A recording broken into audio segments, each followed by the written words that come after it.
Hello world. For this part, I'll be filling in footage from the previous flight from Vancouver to Denver while I explain what happened right after I landed here. I didn't film most of the Denver layover as I was panicking. Right after I landed in Denver, I noticed that my boarding passes have been removed on the United and Wallet app. I sprinted and ran a good 500 meters to the United counter to explain what happened and figure out how I should continue this trip. It took about 20 minutes just to get my ticket resolved as there was a glitch on my booking, which resulted in me getting an economy seat for a first-class itinerary on my San Francisco to Manila leg. Apparently, it is a known issue among United customer service agents caused by the mobile app. But now that that's resolved, let's head back to Denver Airport.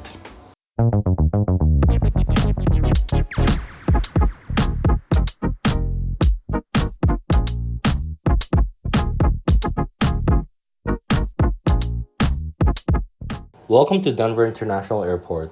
After getting stressed out, I'll be going to the United Club once I go through this scanning thing. Here in Denver Airport, there are two United Clubs, one in Terminal A and one in B.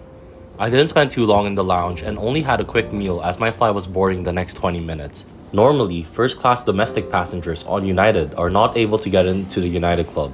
My Polaris itinerary, however, granted me access to this lounge. Here's our aircraft for today's flight. Nancy 29129er, a 25-year-old Boeing 757-200. Pretty cool how this aircraft is older than me. For this flight, I'm seated in 3E, an aisle first-class seat in this older Polaris configuration. Here we have our in-flight entertainment system. It's around a 15-inch touchscreen, pretty big. You have your seat controls over here and a tray table hidden here. Your IFE remote is down in the bottom, along with the literature packets. And you have your headphone and outlets. Over to the top, you have your light, air nozzle, and the call button. I wanted a window seat, but as I missed my original flight, I got the last available seat in this flight. It's good enough for me. The seat feels comfortable for an older Polaris seat. While it is a downgrade from the 787 Dreamliners, I'd say it's good enough to get the job done for this 3-hour flight. For now, please enjoy this takeoff footage from Denver International Airport.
Right after taking off, I decided to try this lie flat seat.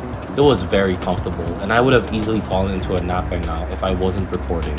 But as I was trying to watch a show, I was filled with ads again. This time, there was a total of 4 unskippable ads that plays every time you open a video. Some of the videos may also add a service provider level ad, such as Disney Plus right after watching Family Guy. Luckily, those ones are skippable. Midway through the flight, we were served with warm nuts and a drink. I chose ginger ale for now. For our meal, we had a variety of options. I chose the chicken meatballs, which came with a salad, cake, and bread. And just like that, welcome back to the Loo review. Here we have a faucet, a bunch of creams and sprays, soap, and the weirdest looking seat toilet with a flap. Business class had access to 2 washrooms, one in the rear, shared with premium economy, and the other at the front. This washroom was located at the front, however. As we approached San Francisco, I thought about this flight experience. The United Airlines first class Boeing 757 experience is actually quite good. You still get first class service even on a domestic 3-hour flight. While the seats are quite dated, it sure gets the job done and still remains quite a comfortable experience. I'm aware that United uses this plane on some smaller international flights, so I'm quite lucky to be experiencing it here as a domestic flight. I wanted to give a special shout out to the crew here. Right before taking off, I had a bloody nose, which is quite common for me whenever I do air travel. The crew here were very concerning of my health and was assisting me in making sure my bloody nose is okay.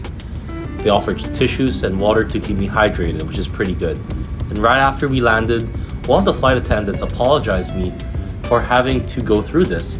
I told them to not worry, as it's pretty common for me and it's not their fault. But this gesture made me really appreciate them and their care for me in this flight. Great job, United. For now, please enjoy this landing into San Francisco International Airport.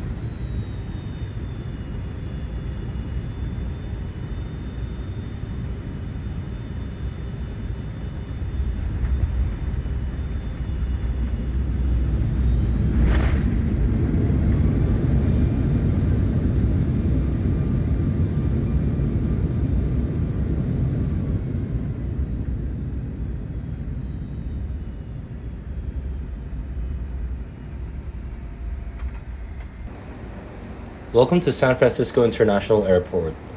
Overall, I had a very positive flight experience here and I enjoyed my flight. The seats were great, the meal was great, and the service was excellent. For a short-haul domestic first-class flight, it's good enough for what it serves. Thank you for watching and see you in the next video as I fly to Manila in United Airlines Long-Haul Polaris.